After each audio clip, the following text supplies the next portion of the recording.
dengan cepat Allah berikan kita kemampuan untuk istighfar, untuk memohon ampun, menyalahi kesalahan dan tidak mengulanginya. Salawat dan salam sama-sama kita mohonkan keharibaan Allah Subhanahu wa taala agar terlimpah dan tercurah kepada yang mulia baginda Rasul Nabi kita Muhammad sallallahu alaihi wa alihi wasallam, yang karena beliau kita bisa berada di tempat ini, yang karena beliau kita bisa melaksanakan ibadah ini. Karena pelaksanaan Idul Adha adalah bagian daripada syariat yang dibawa oleh baginda Rasul Nabi Muhammad sallallahu alaihi wa alihi wasallam, sekalipun dalam mazhab kita Idul Adha statusnya sunnah muakkadah. Tapi menurut Imam Abu Hanifah atau Imam Hanafi, Idul Adha hukumnya fardu ain, dan Imam Ahmad bin Hambal mengatakan fardu kifayah. Bahkan sebagian ulama mazhab kita, ulama Syafi'iyah, mengatakan juga bahwa Idul Adha adalah fardu kifayah. Oleh karenanya hadirin, kita bersyukur kepada Allah atas nikmat ini, bisa melaksanakan ibadah, bisa melaksanakan Idul Adha, yang semoga kita semuanya selalu mendapatkan cucuran rahmat dan kasih sayang dari Allah Subhanahu wa ta'ala. Allahu Akbar, Allahu Akbar, Allahu Akbar, walillahil hamd.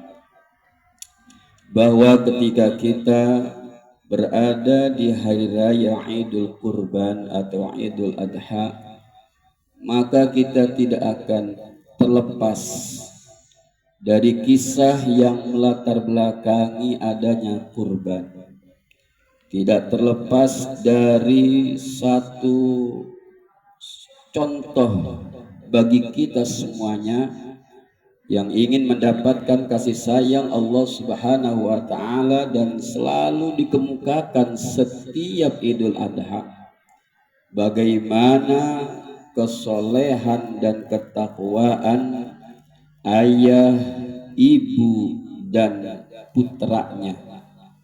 Ayah bernama Nabi Ibrahim alaihissalam, ibu bernama Siti Hajar, dan sang putra yang bernama Ismail alaihissalam. Dan inilah yang selalu kita minta setiap sholat kita, ihdinas siratal mustaqim siratal ladzina an'amta alaihim. Bahwa kita selalu minta diberikan keistiqomahan di jalan yang lurus. Kita selalu minta kepada Allah ketetapan di jalan yang lurus. Sebab kita sadar hiruk pikuknya dunia, gemerlapnya dunia, godaan-godaan dunia silih berganti datang kepada kita. Ada kalanya kita ingat banyak kita melakukan kelalaian.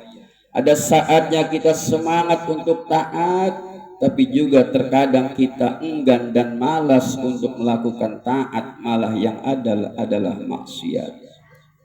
Maka kita selalu minta ihdinas siratal mustaqim, ya Allah adimna, langgengkan, tetapkan kami di jalan yang lurus, ad-dinul Islam, agama Islam.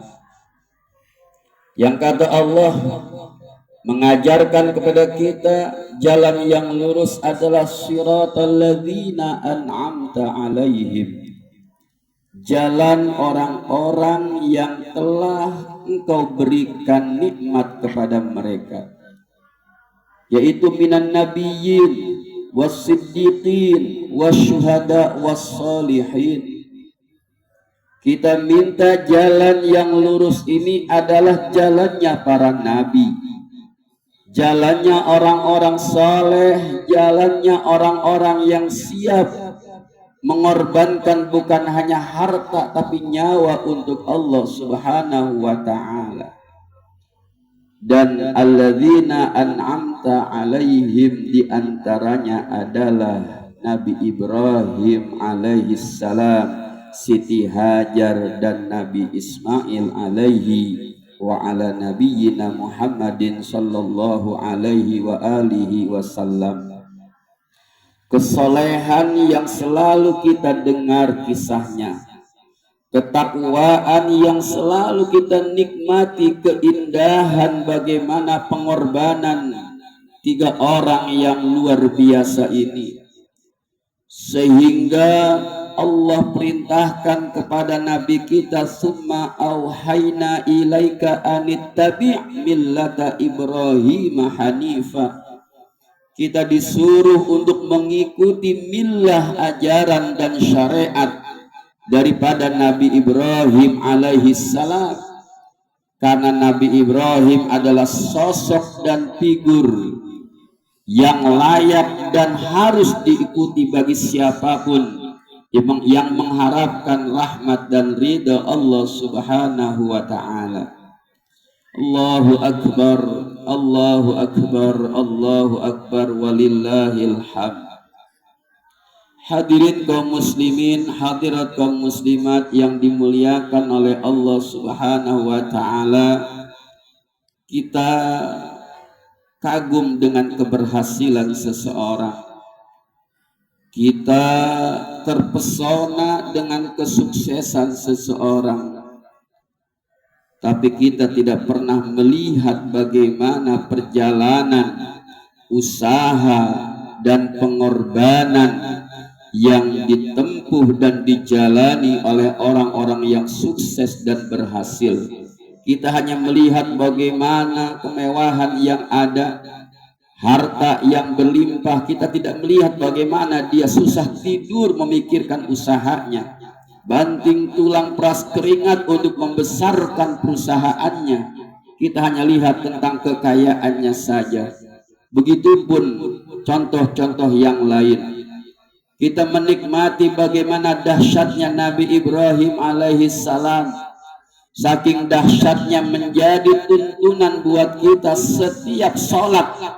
Pasti kita akan membaca sholawat Ibrahimiyah. Allahumma salli ala Sayyidina Muhammad wa ala ali Sayyidina Muhammad kama sallaita ala Sayyidina Ibrahim wa ala ali Sayyidina Ibrahim wa barik ala Sayyidina Muhammad wa ala ali Sayyidina Muhammad kama barakta ala Sayyidina Ibrahim wa ala ali Sayyidina Ibrahim. Kenapa yang dipilih Nabi Ibrahim? Bukankah kita diajarkan oleh guru kita, Nabi dan Rasul yang wajib diketahui ada 25? Kenapa tidak kama shalaita ala Nabi Adam, kama shalaita ala Nabi Yusuf, kama shalaita ala Nabi yang lain, tapi yang dipilih Nabi Ibrahim? Karena Nabi Ibrahim adalah sosok yang menjadi suri tauladan dan figur untuk bagi siapapun yang menginginkan rahmat dan kasih sayang dari Allah subhanahu wa ta'ala. Pengorbanan yang totalitas. Sebelum Allah perintahkan beliau untuk menyembelih putra tercinta yang selalu dinanti-nanti dan diidamkannya, beliau adalah orang yang sangat dermawan. Dalam kisah bahwa beliau berkurban 1000 ekor kambing, 300 sapi dan 100 ekor onta. Dan itu bukan hanya Idul Adha saja, tapi pada setiap kesempatan beliau tidak kurang menyembelih 100 ekor kambing. Begitu dermawannya Nabi Ibrahim alaihissalam yang berkorban 1000 ekor kambing, 300 sapi dan 100 onta.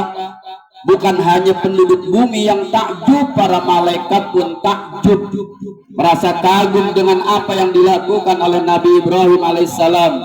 Kedermawanan beliau, kesalehan beliau, sehingga beliau memiliki sifat dan karakter tidak akan pernah mau untuk makan kecuali berjamaah, yang terkadang beliau melakukan perjalanan berkilo-kilo untuk mencari teman makan beliau. Begitulah kedermawanan Nabi Ibrahim alaihissalam. Sehingga malaikat ada yang mengatakan wajar Nabi Ibrahim dermawan, Nabi Ibrahim menjadi Khalilullah, menjadi kekasih Allah karena dia banyak hartanya, punya keluarga. Allah Subhanahu wa Ta'ala memerintahkan malaikat, kalau nggak percaya uji Nabi Ibrahim, dan diujilah oleh malaikat dengan pujian-pujian kepada Nabi Ibrahim dengan apapun alasan yang tujuannya untuk menguji Nabi Ibrahim, bahkan sampai meminta hewan ternak yang dahsyat. Diceritakan bahwa anjing penjaga hewan ternak Nabi Ibrahim jumlahnya 12.000. Anjing yang menjaga hewan ternak Nabi Ibrahim, kambingkah, sapikah, ontakah, jumlah anjingnya 12.000. Tinggal kita hitung saja berapa ekor kambing, ontak, dan sapi yang dimiliki oleh Nabi Ibrahim, yang jaga aja sampai 12.000 ekor anjing. Bahkan dalam cerita pula, setiap ekor anjing dikalungkan emas oleh Nabi Ibrahim. Beliau ingin menandakan dan ingin memberitahukan bahwa dunia tidak lebih mulia daripada seekor anjing. Allahu Akbar, Allahu Akbar, Allahu Akbar. Maka kesimpulannya adalah hadirin, bahwa Allah tidak butuh daging kurban kita. Allah tidak butuh derasnya darah yang mengalir dari sembelihan hewan kurban kita. Tapi yang Allah inginkan adalah ketakwaan, keikhlasan dan ketulusan kita saat melaksanakan perintah Allah Subhanahu wa Ta'ala. Maka sadarkan diri kita, ingatkan diri kita dengan ikrar kita, inna sholati wa nusuki wa mahyaya wa mamati lillahi rabbil alamin, bahwa salat kita, ibadah kita, hidup dan mati kita untuk Allah. Allah ingin memberitahukan jangan ada di hati kita selain Allah. Cinta kita kepada keluarga karena Allah, ikhtiar kita dalam berusaha karena Allah, karena Allah ingin mengajarkan kita Nabi Ibrahim, hamba Allah Khalilur Rahman, yang dianggap hebat oleh malaikat karena punya keluarga. Kata Allah, bukan, dia hebat karena aku, yang ada di hati Nabi Ibrahim hanya aku. Sehingga Allah memerintahkan untuk menyembelih putranya, untuk menandakan bahwa benar tidak ada kecintaan yang melebihi cintanya kepada Allah Subhanahu wa Ta'ala. Dengan ittiba dan mengikuti sunnah Nabi Ibrahim yang menjadi sunnah Nabi kita Muhammad sallallahu alaihi wasallam, niscaya kita selamat dunia akhirat. Mudah-mudahan Allah berikan kita taufik dan hidayah dan keistiqomahan. Barakallahu li wa lakum fil Qur'anil azim wa nafa'ani wa iyyakum bima fihi minal ayati wa dzikril hakim wa taqabbala minni wa minkum tilawatahu innahu was-sami'ul alim. Aqulu qawli hadza wa astaghfirullah li wa lakum wa lisairil muslimin wal muslimat wal mu'minina wal mu'minat fastaghfiruhu innahu huwal ghafurur rahim.